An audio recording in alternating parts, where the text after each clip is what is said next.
Assalamualaikum warahmatullahi wabarakatuh. Anak-anak bapak sekalian, semoga kamu dalam keadaan sehat walafiat. Hari ini kita akan membahas materi tentang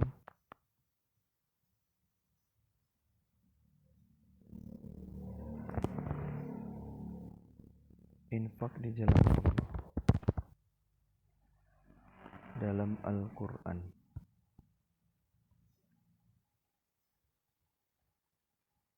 Baik anak-anak, apa itu infak? Secara umum, infak diartikan sebagai membelanjakan sebagian harta yang kamu miliki di jalan Allah yang diridai oleh Allah Subhanahu wa taala. Nah, secara etimologi, infak adalah pemberian harta benda kepada orang lain yang akan habis atas hilang dan terputus dari pemilikan orang yang memberi. Infak adalah pemberian atau sumbangan harta dan sebagainya di luar zakat wajib untuk kebaikan. Jadi orang yang berinfak, hartanya tidak akan pernah habis, malah hartanya tersebut akan semakin bertambah di sisi Allah Subhanahu wa taala.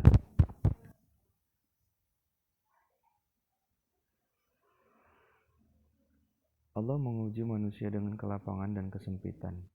Kelapangan dapat berupa kekuasaan dan kekayaan, sedangkan kesempitan dapat berupa kemiskinan atau sedikitnya harta. Adanya kedua ujian tersebut, maka tampak siapa saja di antara hamba-hambanya yang paling bersyukur dan bersabar. Allah memerintahkan untuk berinfak di jalan Allah. Tujuannya adalah untuk takarrub, mendekatkan diri kepadanya, dan orang yang berinfak tersebut akan memiliki tabungan pahala yang besar di sisi Allah yang akan menjadi penolong di akhirat kelak. Nah, anak-anak, di dalam surah Al-Baqarah itu dijelaskan bahwa perumpamaan orang yang menafkahkan atau yang mengeluarkan hartanya di jalan Allah adalah serupa dengan sebutir benih yang menumbuhkan 7 bulir, dan setiap bulir ada 100 biji. Allah melipat gandakan ganjarannya bagi siapa yang Dia kehendaki, dan Allah Maha luas kekuasaannya atau karunia-Nya, lagi Maha mengetahui. Mathalul ladzina yunfikuna amwalahum fi sabilillahi kamathali habbatin ambatat sab'a sanabila fi kulli sumbulatin mi'atu habbah wallahu yudha'ifu liman yasha wallahu wasi'un 'alim. Ini adalah ayat salah satu hujjah bagi kita, bagi orang-orang yang berinfak itu tidak akan pernah susah, malah hartanya akan Allah banyakkan dan tambahkan.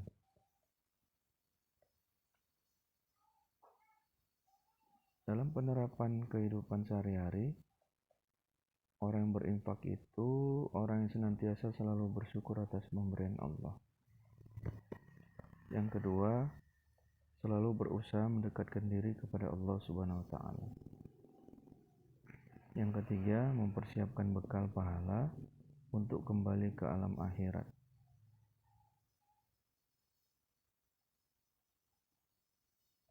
Nah, di sini Bapak jelaskan hukum bacaan mat yang kemarin sudah kamu pahami. Sini hanya Bapak mengulang sebentar supaya mereview kembali pelajaran agar mengingatkan kamu kembali. Mat iwad itu kalau mengingat rumusnya supaya gampang, supaya cepat kita ingat adalah adanya fatatain yang berada pada waqaf, dan bacaan fatatain tadi, huruf fatatain diganti dengan fathah biasa, tetap dibaca panjang 2 halif. Contoh, dobaha, nah yang digaris bawahi, azwaja. Nah itu contoh dari mat iwad. Mat iwad itu artinya pengganti, jadi fatatain tadi dirubah atau diganti menjadi fathah. Yang kedua anak-anak Bapak, itu contoh dari mat lain ya. Mat lain ini apabila ada waw mati atau ya mati ya, sebelumnya ada huruf yang berharokat fathah dan itu berada pada waqaf. Contoh, maghribain, tetap panjangnya itu 2-3 harokat atau 2-3 alif ya nak ya. Nah, dipanjangkan.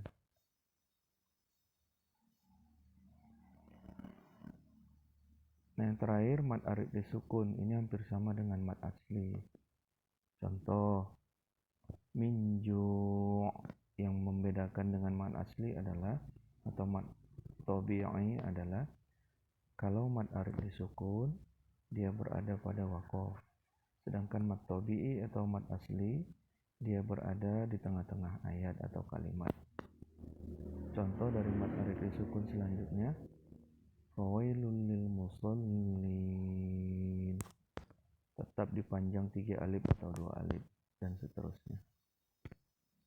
Nah, ini ada tugas yang harus kamu kerjakan setelah kamu membaca hukum bacaan mad ya yang tadi di atas. Coba anak-anak bapak sekalian nanti kamu kerjakan tugas ini di dalam kertas double folio. Ini surah Al-Balad dan surah Al-Adiyat. Ya, ini penggalan surah. Nanti coba kamu garis bawahi ya. Dapatkah kamu menyebutkannya? Nanti kamu sebutkan. Lalu kamu garis bawahi. Lalu tulis di situ berapa panjangnya. Dan setelah itu tulis lagi di bawahnya apa hukum bacaan tersebut. Nah, nanti kamu jelaskan di dalam double folio. Nah, ini ada tugas kedua.